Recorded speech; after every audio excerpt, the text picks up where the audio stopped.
Hello guys, இன்றைக்கி என்ன சமையல் பார்க்கலாங்களா? வாங்க பார்க்கலாம்.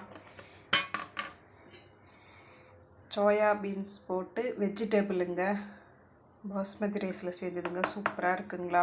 பலான்னு இருக்கா? நல்லா இருக்கா? அப்புறமா ரைத்தாங்க, தொட்டுக்கோ ரைத்தா. அது கூட கொஞ்சமாக கத்திரிக்காய் கொஜ்ஜுங்க. சூப்பராக இருக்கும், செம்ம டேஸ்ட்டாக இருக்குங்க இது சாப்பிட்றதுக்கு, கத்திரிக்காய் கொஜ்ஜு. அப்புறமா பால் பாயாசங்க, சேமியா ஜவ்வரிசி எல்லாம் போட்டு செஞ்சது பால் பாயாசங்க. நல்லா இருக்குங்க டேஸ்ட்டாக, சிம்பிளாக. அப்புறமா மெதுவடைங்க, மெதுவடை சூப்பராக இருக்குங்க, எதுவும் போடலைங்க, மெதுவடை. அப்புறமா இங்கே கழுங்குங்க, அவ்வளோதாங்க கழுங்கு. இன்றைக்கி அம்மா ஊருக்கு போகிறதுனால காலையில் அம்மா வர சொல்லியிருந்தாங்க. அம்மா வீட்டுக்கு தான் போயிருந்தேன். அம்மா செஞ்சாங்க, அம்மாவுக்கு செஞ்சு கொடுத்துட்டு நானும் எடுத்துகிட்டு வந்தேங்க. இன்னும் 2 days அம்மா வர்றதுக்கு. சேனல் பிடிச்சிருந்தா லைக் பண்ணுங்கள், ஷேர் பண்ணுங்கள், சப்ஸ்கிரைப் பண்ணுங்கள். பாய்.